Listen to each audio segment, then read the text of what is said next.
They Dynamax the Grippsaw is not even G-Max?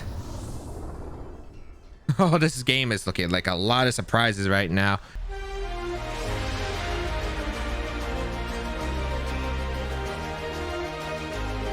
What's up, boys and girls? Today we have more Series 7 VGC 2021 content from the Crown Tundra. If you don't know who I am, James Beck here, a 2020 international champion as well as a third place at the most recent World Championship back in 2019.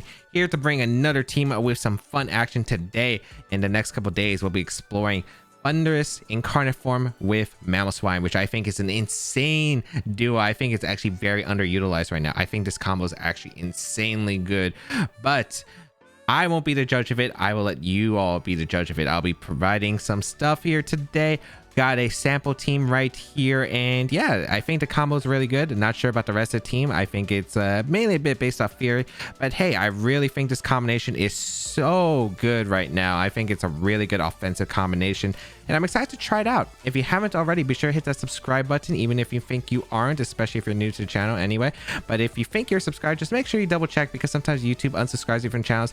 If you don't know, about 45% of my audience from October actually wasn't subscribed to my channel, which I think is kind of large. So if you do watch my content, you do enjoy it and want the latest updates, be sure to hit that subscribe button and hit the bell. And while you're down there, be sure to leave a like down below on the videos. It really does help me out, and leave a comment down below for the algorithm. But otherwise, yeah, we're going to be rocking this Thundurus and Mamoswine team, and I'm hoping it does work. But otherwise, let's get started with today's video. Today's common question of the day is going to be, do you like your hair long or short? And as you can see, I haven't played Pokemon in a couple of days, but yeah, let me know whether you like your hair long or short. As you might have noticed, I got a haircut, and you know, I get a haircut every few months, and for me, I really like how long hair looks. I think I look way better with long hair than I do short hair, but short hair is very convenient. Hair can be very heavy. Like, it can actually be very heavy.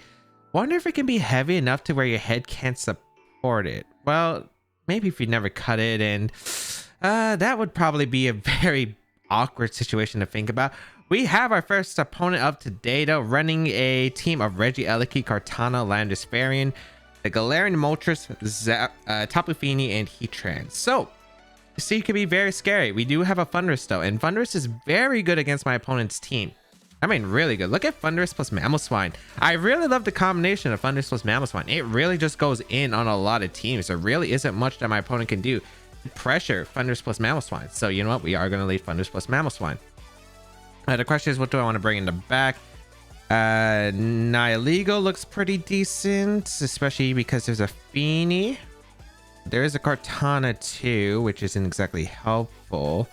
The thing is, this seems very very weak to switch-ins, because we don't have exactly the best potential for switching in. Of course, it is a hyper offensive team after all. Kartana could be very scary if my opponent brings it. Let's go with Kartana and Nihilego, I guess. Yeah, I think I'm fine with that. I don't think Feeny... I think Feeny's okay in the matchup, but between, I think, Regieleki, which I think probably is brought here, especially if it has Electro Web, and the Kartana, I think it's going to be very hard to bring Feeny, because I do think they bring Kartana, and I do think they bring Regieleki. The question is, I don't know what they're going to bring as our last two Pokemon. I assume Moltres isn't going to be brought, so I don't think Feeny's like too useful. I think Heatran could definitely be brought, though. That's the scary part. Heatran's definitely going to be scary, so I'm definitely going to need some damage output against that. So let's see what my opponent's going to do. It's going to be leading the Regieleki Kartana. Not surprised at all. Against my Mamoswine plus Thundurus. And you know what? If the Electro Web, not that big of a deal, because I do get an Airstream into an Earthquake off, and that would be able to pick up knockouts right here. Intimidate doesn't really change too much. If Regieleki goes for like an attack that can actually hit Mamoswine, doesn't even matter too much, because of the fact that what happens is that Thundurus gets the Airstream off, then I get an Earthquake and I get big damage. Maybe a knockout into Regieleki and a knockout into Kartana. With a double up. Let's see if Kartana Dynamax is not. I love this combination because it is so scary to face, because there's not too many Pokemon that can wall both of these Pokemon in the game. Maybe like Rotom Heat. That's pretty much like the one big one. And then maybe some Trick Room Mons. But man, this thing hits so hard against a lot of common staples right now. Let's see. what my opponent's response is I will Dynamax my Thundurus right away. And we will go for a max Airstream plus Earthquake. And if there's no Dynamax from my opponent's side, it's a really bad situation for them. Thundurus is looking really good against their team, especially since there is no good switching right now. Except maybe there's a Volt Switch from Regieleki, I guess. But like, no matter what, I think I get a good position regardless. But let's see. No Dynamax, which is important, and a Reflect goes up, which is completely fine. Because I'll get an Airstream off and an Earthquake. And I don't know, Kartana is bulky. It'll probably live to double up. But I mean, that's still a very good amount of damage regardless. Like, look at that damage. Very beautiful. Because I am able to get half onto those Pokemon. And we do get a big Earthquake off into a Shuckaberry?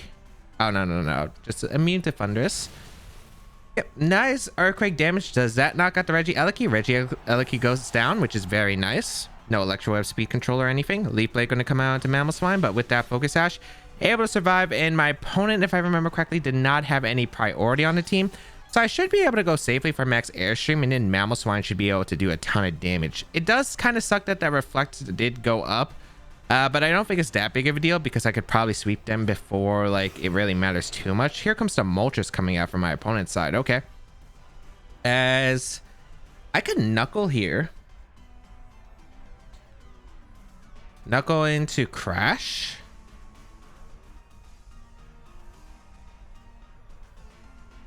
Or I could Airstream the Moltres and Crash the Kartana. Or actually, I would Earthquake, right? Yeah, I'd probably Earthquake. The Earthquake looked like it would KO the last time. And I do this to avoid a Weakness Policy proc on the Moltres. So if they target Thundurus, for instance, I'm more worried of Thundurus getting eliminated right now than Mamoswine. Because, like, I get the chip damage in the Moltres, which is very nice here anyway. I get the speed boost. I outspeed like a Scarf Landis, for instance, right now in the situation. If they don't target Mamoswine, Mamoswine's still a very big threat to whatever they have in the back. And they are going to Dynamax. It looks like the Moltres response. Which is fine because I got a Nihilego, and Nihilego probably can eliminate the Moltres straight up after Dynamax is over. So all I really got to do is just focus on getting rid of the last Pokemon on my opponent's side. I could leave Moltres around just waiting for Nihilego to finish it off. As long as I don't get like fiery, like, you know, flinched all the time. It does have Detect. Okay, that's good information to know. Okay. We will get a max Airstream off. I could have doubled up the Moltres. I don't think that would have KO'd though with the Reflect, but that still does a good amount of damage regardless. All right. And they probably go for Airstream. As I Earthquake. Could have maybe doubled up the Moltres, but I didn't know if Max Lightning into Icicle Crash KO'd through Reflect. Max Darkness is going to come out, which is fine. Into Thundurus. Okay, perfect. As you can see, my Thundurus takes that very, very nicely. Not super nicely, but it's still good enough. And I think I could just go for the max Knuckle into Kartana here, and I could Crash. And I like that position a lot. I do like that position a lot, yes. Because I get a +1 Ice Shard potential on the Landorus if my opponent doesn't double up the... or at least doesn't get the KO on Mamoswine. I'm pretty much guaranteed the KO onto Kartana unless they switch out. If they switch out, very interesting play. They could go, I guess, out into Landorus. So maybe I could have crashed the Kartana slot this turn, which could have been a really good play by me, and maybe I should have. We are going to see the switch from Kartana, actually. Very smart. Landorus is going to come out. I should have crashed. I should have crashed that slot. Oh, well. Not the worst case. Intimidate doesn't affect my Oblivious Mamoswine here, as I will get a good crash off into the Moltres, and the Max Knuckle will come out, break a potential Focus Sash on the Landorus. Really doesn't do too much damage, but that's all right. Not the end of the world right here. As let's see what my opponent's gonna do with the Moltres. I'm assuming it's gonna KO the Mamoswine, as that Ice Shard threat is very prominent. And look at that Icicle Crash just knocking out through the Reflect. I actually don't know how much it mattered. It might have for sure. But the thing is, +1. Yes, they did have Reflect up. But when we saw the max Airstream damage, it kind of did a bit more than I expected. So I feel like it didn't have as much bulk. But that seals up the game. Thundurus Mamoswine just coming in. And we have a very safe win by clicking Ice Shard into the Landorus slot and a Superpower into the Kartana slot. Wow. I actually really want to know if that mattered. I think it could have for sure. But man, Mamoswine just doesn't care. Your team got gobbled up by this Thundurus and this Mamoswine obliterated. absolutely obliterated. Ice Shard going to come out into Landers. Doesn't matter what kind of set you are. You're going to go down to that +1 Ice Shard. So Mamoswine does go down and take the Superpower Kartana. I guess I could have again made the read. I could have maybe went for a Max Knuckle into the Moltres and I think an Icicle Crash into Kartana. I could have also went for Ice Shard into Kartana, but I don't actually think that would have picked up the knockout at the range it was at. But I didn't want to miss the Kartana. I was fine with missing the Moltres potentially, but like the Kartanas was not a Pokemon I did not want to miss because I wanted to eliminate Kartana if I could. Because if I get rid of Kartana, it opened up my Nihilego more. But yes, we are able to pick up our first win, which is awesome. And Thundurus and Mamoswine, just, oh man, I love the combo. It's been one of my favorite early combos to test out in 2020. I've only tested out a few things, but this was one of my serious teams that I considered for a Players Cup. And man, it's so good. I wish I had like a week. Players Cup was actually supposed to take place like a week ago. It's supposed to happen actually tomorrow when I'm recording this and when this video goes up. But unfortunately, I just didn't have time to build. I had school and stuff. But yeah, by the way, boys and girls, if you aren't already subscribed to the channel, make sure you do. 45% of my audience in October who watch my videos actually weren't subbed to the channel. So even if you think you're subscribed, just make sure you are subscribed. And why not subscribe if you haven't? Because you get a lot of great content here. We get a Swampert Blaziken combination. Okay, Celesteela, Swampert Blaziken, the Tapu Koko, Grimmsnarl, and Dragapult. I didn't actually see the rating. This team is very scary though. But look at Thundurus. Look at Thundurus doing some work. As long as it's not trick eject button on thing. I'm gonna go Mamoswine Thundurus. I just don't see a reason not to. It puts on a lot of pressure against my opponent. Yeah, I like it a lot. I think Chandelure is very good here. And Kartana. Nihilego's good against the Tapu Koko, but otherwise, that's really it. It's a very frail Pokemon otherwise. Yeah, I just like Thundurus here. Thundurus Mamoswine puts in work. It gets a lot of KOs here potentially. If they don't lead Swampert, if they lead Swampert, I might have to worry about some Scald Burns potentially. It could get a little bit annoying. But we do have a Kartana, so they gotta watch out if they do lead the Swampert, because I do have a Kartana that could scare them out. So let's see if they lead it though, because a Swampert would be a scary lead. Grimmsnarl Blaziken, okay. So you might think I'm crazy, but I want to actually airstream the Risk. It's not Prankster. Wow, that's a change. Okay. So it's not Prankster Grimmsnarl. So it could have Fake Out, but that's really weird. All right. Was not expecting that. I think Airstream Earthquake is fine. They could have Fake Out. I'm just not sure if Blaziken attacks here because I have a Thundurus. I could Airstream the Blaziken slot. I think I'm gonna double up the Grimmsnarl. I don't know what the Grimmsnarl is supposed to do in this situation, but really, I'm just really thrown off right now. This could be like a really big loss turn one potentially, especially if they attack with the Blaziken. Just say, I'm gonna attack. Maybe they don't have Protect, which I'd kind of assume you would have Protect on Blaziken for the speed boost. Let's see here. Come on, Thundurus. Double up would be a great thing onto that. I hope you are gonna Dynamax. Oh, I could have got the knockout immediately. Well, let's see what's gonna come out. Luckily, they can't Prankster something me. That's at least one benefit. They Dynamax the Grimmsnarl is not even G-Max? Oh, this game is looking like a lot of surprises right now. No Protect either, so I do get an Airstream off. If they're not focused on the Blaziken, they do get screwed here. That took it really well, actually. My Grimmsnarl took it super well. All right, Mamoswine, do some work. Earthquake knockout, please. You know, every time I think that's like a random Shuckerberry proccing. Earthquake gonna come out. Blaziken looks like it's Focus Sash. It is Focus Sash. Okay, not the worst situation out there. Coaching. Wow, did not expect that one.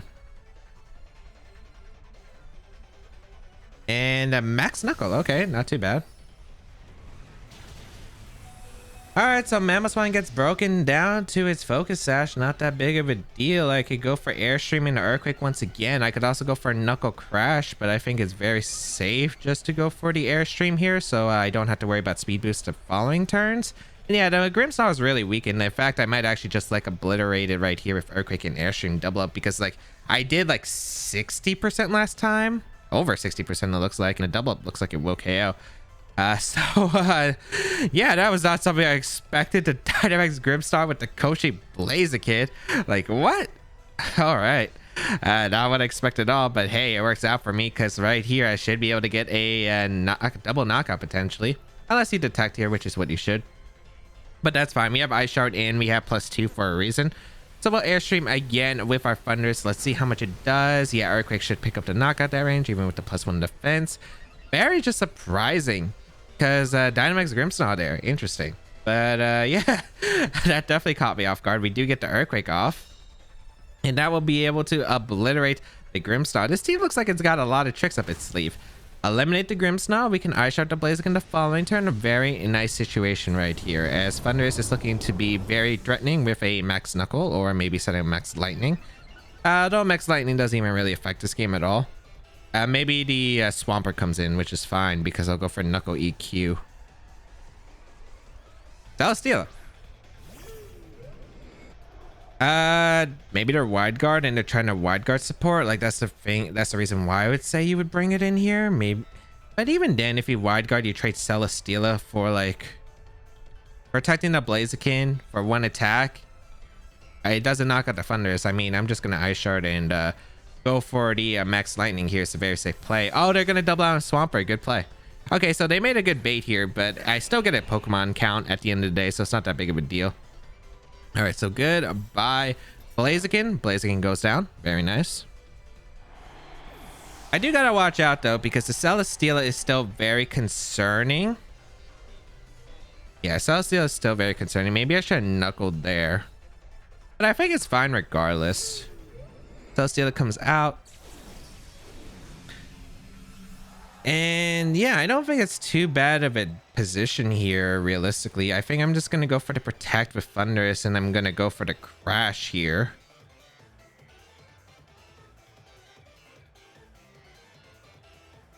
I'm going to Crash the Celesteela, actually. I don't know if Celesteela protects or goes on the offense. That's the problem. If they knock at the Mamoswine here, I got a free switch to Kartana, and then I just Wall Charge Leaf Blade for the game. No Protect. I was thinking maybe they could also protect Celesteela and go for the attack with Swampert, and I really don't want to burn risk right here. Rock Slide. A lot of tricks. Okay, so Rock Slide going to come out on a Mamoswine. The Beast Boost will come out. If it's not physical defense, Walking Berry I think will be fine, however, and it's probably like an attack Beast Boost. Yep. And Ice Punch. Yep. Okay, perfect. So let's see if Swampert can lift a Leaf Blade. I assume it's Rindo Berry potentially, but even if it's Rindo Berry, I don't think it's like the biggest deal of the world, because we still have a Chandelure to deal with the Celesteela. Although Rock Slide is very concerning. And Celesteela's in range of Wild Charge 100%, unless it's maybe Walking Berry defensive, but we saw that they have an attack Beast Boost. I don't know. I'm just going to go for the Leaf Blade and the Wild Charge right here. It's a very safe play, I think, regardless. I don't think they have really a countermeasure here. Swampert going to protect. Okay, so they're going to bang on the Celesteela, living the Wild Charge and maybe getting like a Flamethrower off in the Kartana, which isn't bad. But Celesteela doesn't. Yep. And even if it did, let's say, actually, it could have been troublesome. But I think Shadow Ball Superpower might have got the Swampert anyway. It really depended on the speed investment. But yeah, I had a feeling that Life Orb Wild Charge from Thundurus would just be able to knock out Celesteela at that range, and that's why I wanted to Crash. But yeah, this game is 100% sealed. I'll be able to go for Superpower into Thundurus and a Leaf Blade and 100% KO it. I'm guessing they're not Rindo Berry either on the Swampert if they didn't go for it, because I think they had to go for a Rindo Berry attack there if they want a chance to win potentially. But yes, we're able to pick up 2 wins. Thundurus, Mamoswine, looking to be unstoppable, really. Like, man, I just love the combination. It's probably one of the most fun hyper offensive cores that I've tested so far in 2020 Series 7. It's a lot of fun. If you want to try it out, the rental code and payment again are in the description down below. 2 weeks to grab it. Make sure you do it while you can. Again, if you do enjoy the content here, go sub to the channel. Even if you think you're sub, double check just to make sure. A lot of great Pokemon content, guides, battles, analysis, bunch of stuff to improve your VGC skill level, and great entertainment otherwise. You can also check me out on Twitch, where I do live stream as well. And you can go check out my second YouTube channel for more awesome content. Join my community Discord as well for awesome interactions with me and my community. But otherwise, yeah, that is going to be it for today. Have a great day, people. And until we battle again, I'll catch y'all later.